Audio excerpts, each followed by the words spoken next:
Bienvenue sur Teach. Cette semaine est une semaine d'encouragement. Il a plu au Seigneur de nous parler de plusieurs manières pour fortifier notre foi et renforcer notre confiance en lui et en ses promesses. Aujourd'hui, j'aimerais vous parler de justement le cœur de tout cet encouragement qui est la foi. Croire pour voir l'impossible. Si tu crois, tu verras. Jésus a dit ça une fois à une de deux sœurs, Marthe, Marie, les sœurs de Lazare, en insistant, si tu crois, tu verras. Elle pensait que ça se ferait un jour, peut-être un jour plus tard, mais ça laisse faire là, tout de suite. Et je crois que c'est cette parole d'encouragement que j'aimerais vous adresser aujourd'hui. Si tu crois, tu verras. Alors, let's teach. Grandissons ensemble.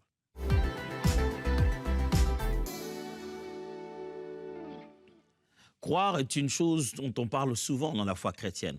Croire, il faut croire, frères et sœurs, et la foi. Et voir, c'est une chose dont on parle souvent au futur.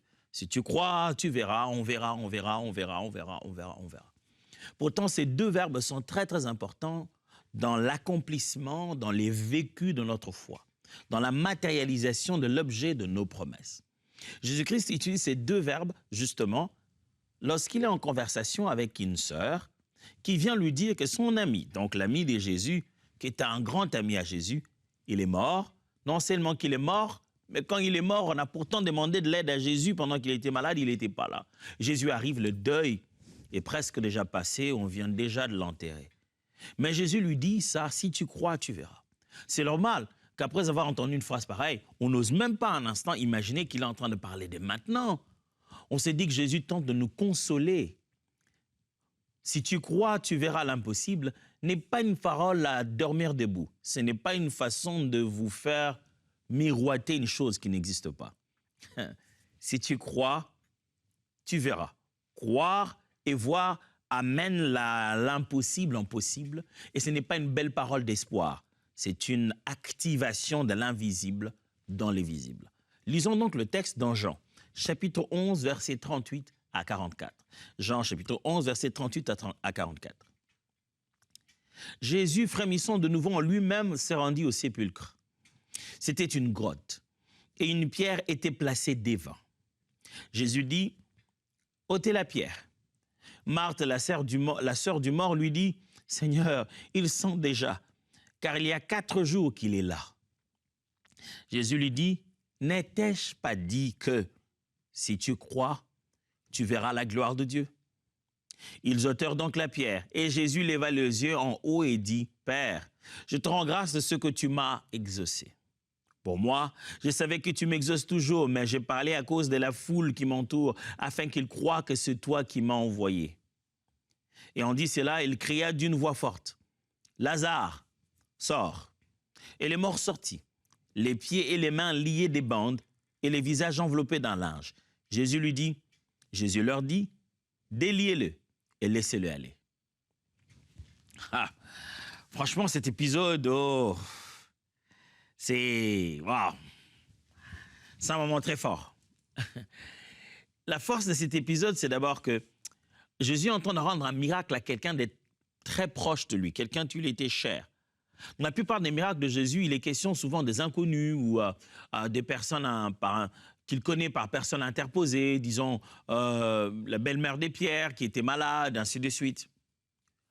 Mais là, on a affaire à quelqu'un qui est émotionnellement attaché à Christ. C'est son ami. On raconte que c'est quelqu'un avec qui, voilà, il passait du temps. Quand il venait, il passait de temps à rester avec lui. Comme quoi Jésus se faisait des amis aussi.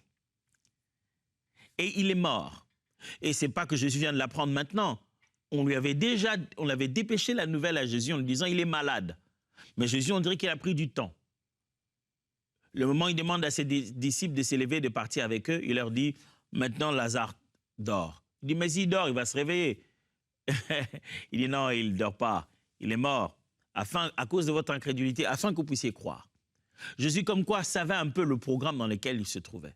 Il arrive, avant d'entrer, de loin, Marthe, la sœur de Marie et de Lazare, ce qui porte à croire que Marthe était peut-être l'aînée, qui vient, elle vient en pleurant, en disant « Jésus, mais voilà, si tu étais là, mon frère ne serait pas mort. » Jésus lui dit, écoute, si tu crois, tu verras la gloire de Dieu. Crois seulement et tu verras. Il dit, ton frère ressuscitera. Il lui dit, oui, je sais. Il ressuscitera au dernier jour. Je connais le projet, je connais le plan final. Pas aujourd'hui. Moi, j'aurais bien voulu qu'on fasse quelque chose aujourd'hui, mais ce dont tu me parles là, c'est pour demain, je sais. Souvent, lorsqu'on parle de la foi et de la manifestation de l'objet de notre foi, nous, chrétiens, nous avons tendance à croire que plus long est les temps, plus probable la foi va fonctionner. Dois-je répéter ça? Oui, je répète. Souvent, chrétiens, nous pensons que si je crois pour quelque chose qui se fera plus tard, alors ma foi sera plus forte. Ou genre, on s'est dit en fait que je peux croire pour une chose qui se fera plus tard. Comme ça, je vais oublier quand ça se fera. Je n'aurai plus ressenti la pression de croire contre l'impossible. Si tu demandes à un chrétien de croire pour tout de suite, il a du mal à le faire. Si tu demandes de croire pour 20 ans, il dit oui, bien sûr. Au fond, il veut dire, ouais, même si ça se fait, je ne serai pas là. Même si ça ne se fait pas, je ne serai pas là. Donc, on n'aura aucun moyen de vérifier cela. Alors, toute notre foi a tendance à devenir futuriste. On croit à quelque chose qui se ferait un jour. Ce n'est plus de la foi, ça. Ça devient que de l'espoir. Or, la foi, ce n'est pas de l'espérance. La foi, c'est de l'assurance de choses qu'on espère. C'est l'assurance, c'est être certain. Marthe donc dit, oui, ben, bien sûr, au dernier jour, je crois qu'il va... Je connais l'histoire, ça va finir comme ça, ils finiront tous par être ressuscités. Au moins là, ce ne sera pas l'objet de ma foi. Ce n'est pas ma foi qui va activer cette résurrection. La résurrection est déjà connue qu'elle se fera au dernier jour. Moi, j'adhère seulement au fait que cette idée-là est intéressante et qu'elle s'accomplira. C'est ça que nous aimons. Nous aimons adhérer à des faits qui sont déjà, connus comme ça pour l'avenir. Et nous appelons ça la foi. On dit, Jésus revient bientôt. Oui, je crois qu'il reviendra. Mais ça ne dépend pas de ta foi. Jésus reviendra dans tous les cas. Et nous aimons dire que nous avons foi dans quelque chose qui se fera sans sans nos efforts, sans notre approbation, sans notre participation. À ça, nous disons que nous avons foi. Mais quand notre foi nous est demandée comme une substance dont on a besoin pour élaborer la formule de l'accomplissement de ce que nous voulons maintenant, on ne sait pas donner cette foi-là. Jésus lui dit, si tu crois, écoute, ton frère ressuscitera. Il dit, mais bien sûr, je sais, c'est le dernier jour. C'est à la fin là-bas qu'il va ressusciter. Alors, Jésus arrive, il dit, bon, ok, où l'avez-vous mis? Parce que Marie est venue entre-temps, elle a pleuré grave. Jésus est ému, il dit, où est-ce que vous l'avez mis? On l'amène du côté du sépulcre. Alors Jésus veut donner des ordres qu'on ait ouvrir, ainsi de suite. Marthe dit, hé, mais Jésus, il sent déjà, ça fait 4 jours, on ne va pas faire un truc comme ça. Ça fait 4 jours, c'est pas hier. Ça fait 4 jours qu'on a voulu que tu sois là, tu n'étais pas là plus que ça. Il est déjà mort, il pue déjà, il sent déjà. Jésus se tourne vers elle et dit, mais c'est pas toi que j'avais déjà dit que si tu crois, tu verras la gloire de Dieu? Mais je t'avais déjà dit ce qu'il doit. Je t'ai déjà dit ce qu'il faut faire. Jésus dit, mais je t'ai déjà donné l'instruction dont on avait besoin pour que ton frère qui est là cesse d'être un mort en train de pourrir. Il n'a pas... Oh, gloire à Dieu. Frères et sœurs, vous savez, Dieu nous a donné des instruments puissants et nous aimons les utiliser comme... Nous aimons mettre l'intellect et ce que nous pensons être la force de l'homme est en fait sa véritable faiblesse. On veut placer un raisonnement limité à nos possibilités en se disant comment cela se fera-t-il? Pendant que Dieu parle de ses infinies ressources. Tout ce qu'il nous demande, c'est de lui faire confiance. Jésus a dit, est-ce que je ne t'ai pas dit, si tu crois, tu verras la gloire de Dieu? Jésus n'a pas dit que tu vas les guérir. Moi, tout ce que je t'ai demandé, c'est faire confiance. Si tu fais confiance, tu vas voir ce qui va se passer. Mais elle n'avait pas fait confiance pour maintenant. Elle avait fait confiance pour demain, pour le jour qui viendront. Mon frère, ma soeur, je ne sais pas dans quoi tu es. Je sais que tu as tenté de faire ce que tu pensais être confiance en Dieu. En te disant, oui, moi j'ai confiance, pasteur, d'ici 12 heures, ça va se faire. Tu n'as pas confiance, tu as peur, tu espères. Tu espères que d'ici 12 heures, ça va se faire. La foi sait que ce qu'elle a à l'intérieur de son cœur, c'est ce qui fait arriver les choses. La foi ne lance pas un souhait dans l'univers en se disant que les éléments se mettent en accord et que possiblement la chose ait lieu. Non. La foi, c'est la décision intérieure de faire confiance à Dieu et de considérer que cette certitude d'avoir un Dieu capable est le moyen en lui-même pour l'accomplissement de ce qu'on veut voir. La foi, ce n'est pas s'asseoir dans le pourtour et entendre regarder un match. Non, la foi, c'est se mettre à l'intérieur pour les résultats. Crois et vois l'impossible. Mon frère, crois encore. Pasteur, j'ai cru, pasteur, non, les hommes m'ont déjà déçu. Pasteur, j'ai cru, j'avais vraiment cru jusqu'à la dernière minute. J'ai même eu des prophéties. Si tu n'arrives pas à croire aux prophètes, tu n'arrives pas à croire aux pasteurs, tu n'arrives pas à croire à qui que ce soit, crois en Dieu. Crois en Dieu, mon frère, parce que la terre sur laquelle tu marches vient de l'invisible. Hein? Ce n'est pas dans le laboratoire, c'est une parole qui a été prononcée, parole, la même comme celle que tu as. Elle a été prononcée, elle a fait cette terre que tu peux toucher. Si tu ne crois pas aux hommes, si tu ne crois pas aux livres, crois au Créateur, parce que l'être humain que tu es, c'est le fruit de la parole. Il a soufflé de sa propre bouche et voilà, l'être humain existe. Si tu ne crois pas aux hommes, si tu ne crois pas à la Bible, tu ne crois pas à ces émissions de télé, à ces prédicateurs, alors crois au Créateur de l'univers, ce soleil qui ne te brûle pas malgré qu'il fait chaud, quelqu'un en maintient la distance et l'a fait exister par sa seule parole. Crois, je t'en supplie, mon frère. Crois pour maintenant, crois en Dieu. Ne crois pas à la chose qui doit se faire, crois à celui qui va le faire. Ne crois pas en comment ça va se faire. Crois en celui qui a les capacités de pouvoir le faire de plusieurs manières. Dieu peut faire la même chose de plusieurs manières. Fais-lui confiance à lui. Vous savez, j'ai souvent vu les banques, surtout, lorsque les banques font leur publicité, la plupart d'entre elles ont tendance à mettre en avant leur date de création. Banque Intel, depuis 1860, Banque Intel, depuis 1600, toutes les banques veulent dire qu'on est là depuis longtemps. C'est-à-dire qu'on a gardé l'argent de beaucoup de gens. Beaucoup de gens avant vous nous ont fait confiance. Et donc, vous avez le droit de nous faire confiance. On n'a pas perdu l'argent des gens, on n'est jamais tombé en faillite. Les gens nous ont fait confiance des années et des années. C'est pourquoi on est une banque fiable. On est là depuis très, très longtemps. Et on se lève un matin et on va déposer notre argent là-bas sans se poser la question. Ceux qui étaient là en 1860, c'est toujours eux qui gardent l'argent? Non, on sait qu'ils sont tous morts. On sait qu'on n'a plus affaire aux mêmes individus. Mais puisque c'est la marque, puisque c'est la même institution, on fait confiance qu'il y a pérennité des principes. Mon frère, il n'est pas mort, le Créateur de l'univers. Il n'a même pas eu besoin de transmettre son sacerdoce parce qu'il est éternel. Il n'a pas donné à ses petits-fils le droit de gérer la banque. Il est écrit sur lui éternel, d'éternité en éternité, digne de confiance. Fais confiance à Dieu. Encore une fois. Pasteur, qu'est-ce qui montre que cette fois-ci, il va le faire? Parce que cette fois-ci, tu as compris que ta foi est une substance en elle-même. Ta foi est un moyen. Tu ne vas pas mettre la foi comme une pièce de monnaie que tu mets dans une machine à karaoké. Tu la places et puis ça va commencer à jouer. Non, non, non, non, non, non. Ce n'est pas ça. La foi, c'est amener cette substance à l'action. La foi, c'est se dire que ce que je viens de mettre dans mon cœur comme confiance, c'est ce qui produit la réalité de ce à quoi je m'attends. J'aime comme l'homme d'Hébreu le dit, dans certaines versions traduites en disant que la foi, c'est une main qui pénètre l'invisible pour prendre les choses dans l'invisible comme si elles existaient, comme si elles étaient physiques.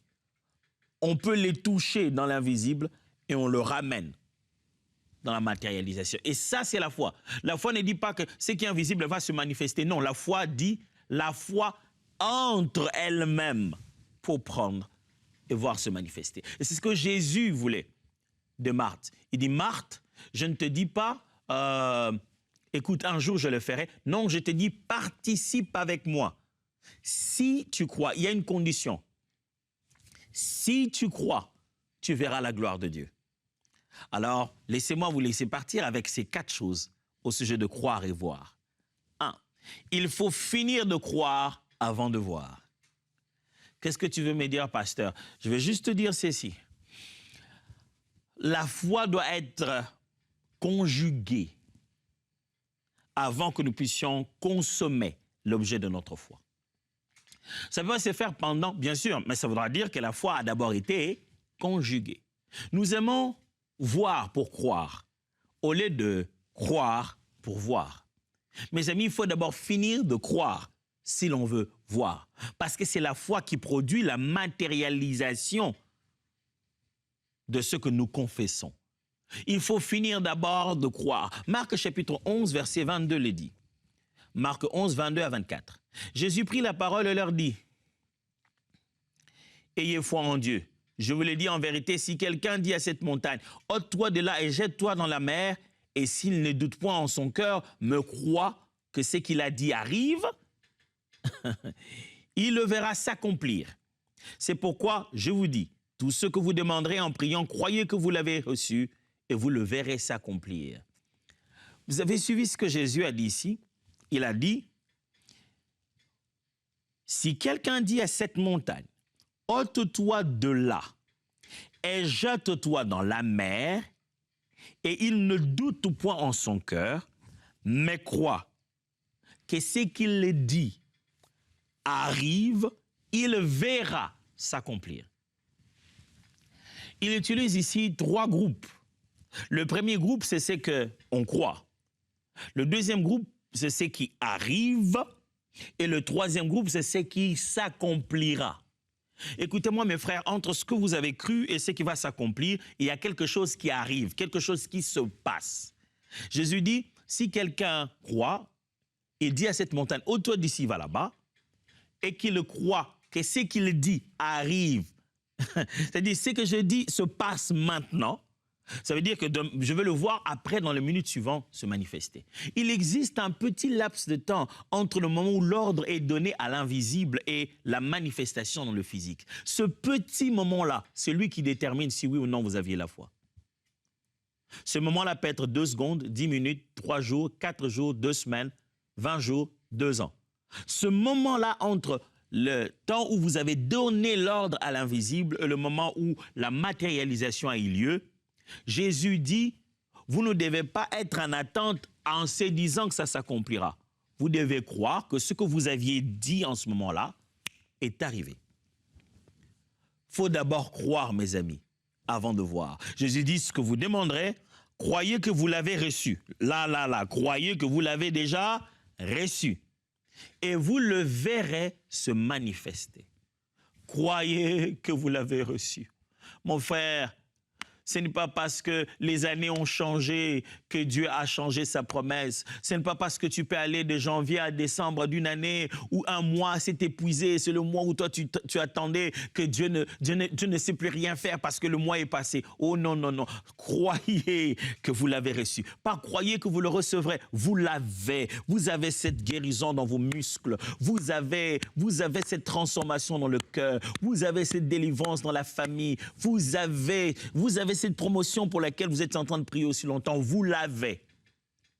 Et après, vous le verrez s'accomplir. Deuxièmement, croire, c'est faire aveuglément confiance sans se soucier de la méthode. Jésus demande à Marthe, est-ce que je ne t'avais pas dit que si tu crois? Ouais, mais quand tu me l'avais dit, moi je me disais, c'est peut-être pour la résurrection, le dernier jour. Mon frère, si vous êtes en train de faire confiance à Dieu, si vous êtes en train de croire, sachez-le que c'est aveuglément faire confiance sans se soucier de la méthode. Et une chose qui perturbe souvent notre foi, c'est le comment cela se fera-t-il. Est-ce que vous avez déjà constaté que pour plus ou moins la même forme de question, l'ange a répondu à Marie et pendant que l'ange a carrément puni Zacharie? Marie est étonnée, on lui dit, tu tomberas enceinte comme ça en étant vierge. Elle s'est dit, mais c'est quoi cette affaire? Mais comment cela se fera-t-il? Je n'ai pas connu d'homme. L'ange lui dit, t'en fais pas, l'esprit te couvrira de son ombre. L'ange lui explique. Mais Zacharie lui dit, non, mais ma femme, elle est déjà vieille. Comment ça va se faire? L'ange dit, parce que tu as douté, je suis Gabriel qui me tient devant l'Éternel. parce que tu as douté de mes paroles, tu resteras muet jusqu'à ce que cela s'accomplira. Mais, allez, Gabriel, attends, entre nous, tu ne vois pas quand même qu'il a raison de se demander comment ça va se faire. Sa femme est déjà vieille et ils ont attendu depuis longtemps. Mais il y a le comment cela se fera-t-il, qui est un questionnement d'émerveillement, en se disant, je sais que ça se fera, mais je suis tellement anxieuse, je suis tellement dans l'attente en me disant, écoute, ce que je sais qui se fera là, comment ça se fera? Et il y a une autre question qui lui ressemble, qui veut en fait dire, ah, ça c'est pas possible, comment ça va se faire? C'est infaisable. Mes frères et sœurs, certainement quand vous vous focalisez sur la méthode, vous allez voir s'élever les difficultés. Pourquoi? Parce que vous êtes limité par vos moyens. Dieu accomplit ses promesses par ses moyens. Est-ce que Marthe se disait-elle qu'en venant devant la tombe, Jésus allait juste parler? Je ne pense pas qu'il imaginait ça. Que Jésus se mettrait là-bas et disait « Lazare, sort !» et que Lazare sortirait avec les bandeaux sans puer, pas d'odeur, au point que Jésus leur dit « Allez le délier » et on va simplement le délier. Marthe n'avait pas ça en tête. Mes frères, Dieu a des méthodes que vous n'avez pas. Dieu a des moyens qui ne sont ni dans la Constitution, ni dans le règlement d'ordre. Il y a des moyens qu'il n'y a pas dans les règles humaines que Dieu a et dont il va user pour accomplir sa promesse. Toi, crois en lui et lui, il fera le reste. Troisièmement, la foi commence dans l'alignement du langage. Quand quelqu'un croit, l'une des premières expressions de cette conviction intérieure, c'est la façon de parler. Son langage s'aligne maintenant à sa conviction intérieure. Jésus lui dit, n'ai-je pas dit? C'est-à-dire que avant cette conversation, moi, je t'avais déjà parlé. Et dans mon langage à moi, il n'y a pas d'obstacle. Je t'avais dit que ton frère ressusciterait. Et regardez le langage de Jésus. Oh, gloire à toi, Seigneur. Jésus était, waouh, incroyable. Seigneur, ouf, donne-nous de te faire confiance comme ça. Il n'y a pas d'obstacle, même dans le langage, dans le raisonnement, même dans le vocabulaire de Jésus. Il n'y a pas d'obstacle. Il n'y a même pas d'option que ce ne serait pas possible. Dès les premières minutes qu'il parle à Marthe, il lui dit, écoute, ton frère ressuscitera. Écoutez les obstacles dans Marthe. Oui, je sais qu'il ressusciterait au troisième jour, au dernier jour plutôt. Jésus lui dit, si tu crois, ton frère ressuscitera. Après, la suite, il dit, où l'avez-vous placé? Il arrive, il dit, roulez la pierre. Il n'a pas d'obstacle, le monsieur. À aucun moment, il change de langage. J'avais dit qu'il ressuscitera. Donc, la suite, qu'est-ce que je dis quand je vois la pierre? Roulez la pierre. Le langage. Jésus est resté consistant, je veux dire constant dans son langage. Il a maintenu le langage de ce qu'il sait que ça va s'accomplir. C'est pourquoi j'insiste, mes amis, la foi, c'est pas juste espérer qu'une bonne chose pourrait arriver. C'est savoir maintenant que ça se fera. C'est comme quand vous allez aisément appuyer l'interrupteur. Vous savez qu'il y a l'électricité. Quand vous appuyez l'interrupteur, vous attendez à quoi? Vous appuyez en vous disant, quand j'appuie, pouf, ça va s'allumer. Vous êtes rassuré puisqu'il y a l'électricité. Il n'y a même pas dans votre tête de l'obstacle.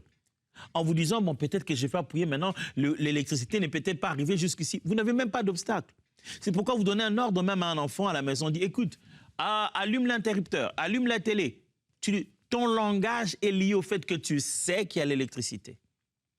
Plus encore, les médecins nous voient ou bien qu'on va à la pharmacie, nous-mêmes on dit « j'ai un mal de tête, est-ce que je peux avoir des analgésiques, quelque chose contre les douleurs, contre les maux de tête ?» Tu ne te poses même pas la question si ça marchera. Tu sais que ça s'appelle des pilules contre les mal de tête. Et tu le prends en sachant.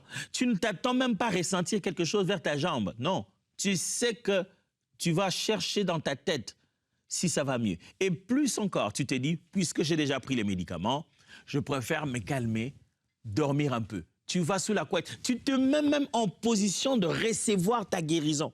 Parce que tu es garanti de cette pilule, sans même savoir si tous les molécules actives étaient réellement à l'intérieur et que peut-être cet emballage était une arnaque. Mais tu es rassuré Et dans ton langage, tu le dis. On dit, comment ça va? Ouais, ça va, ça commence à aller, je viens de prendre quelque chose. Dans 10 minutes, ça ira mieux. Tu sais que ça ira mieux dans 10 minutes. Dieu, donne-nous de te faire confiance plus qu'on en fait aux médicaments. Donne-nous de te faire confiance plus qu'on en fait à des hommes. L'industrie pharmaceutique et les médecins vous diront que quelquefois, c'est que des effets de placebo qu'ils ont dû faire à leurs patients. Ils n'avaient rien. Même ce qu'on leur a donné, c'était rien. Il n'y avait pas de molécules actives. Mais la personne après a dit, je me sens mieux. Est-ce que tu peux faire confiance à Dieu? Crois, je t'en supplie. Tu verras que Dieu est digne de confiance. Et commence à les mettre dans ton langage. Parle la foi. Si tu sais que tu as cru, parle comme quelqu'un qui a cru. Enfin, sache-le bien que les attributs de Dieu sont une raison de lui faire confiance. Pourquoi ferais-je confiance à Dieu? C'est parce qu'on sait que la molécule dans le médicament, c'est la même molécule. Hein? On connaît cette molécule. On regarde même derrière. Ah oui, ça, le paracétamol. On sait ce que fait le paracétamol. On sait. On sait ce que cette substance fait.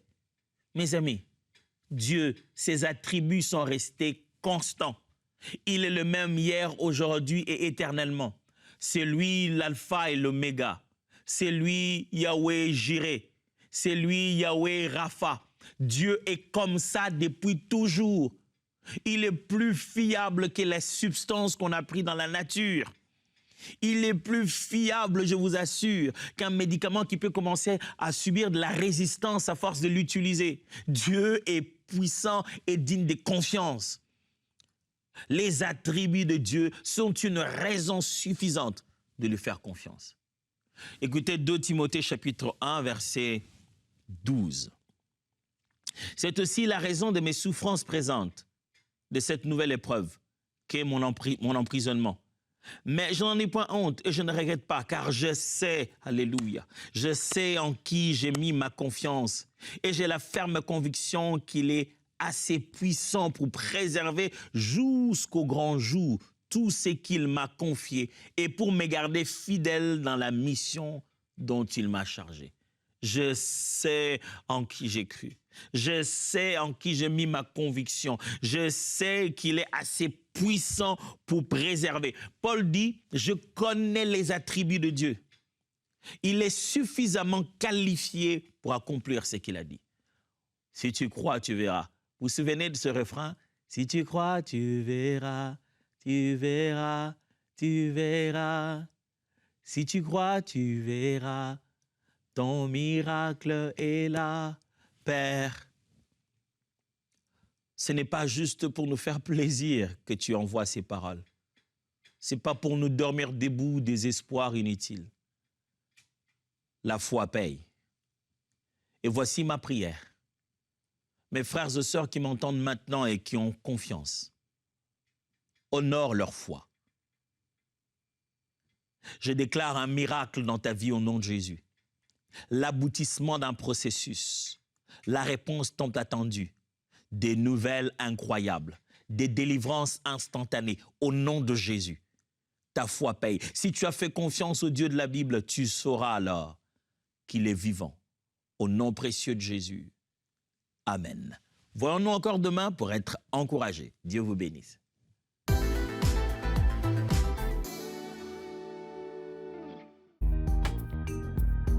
Merci à tous nos précieux partenaires grâce auxquels cette émission a pu être réalisée. Vous aussi, rejoignez la grande famille des partenaires d'EMCI TV en faisant un don sur emcitv.com/don.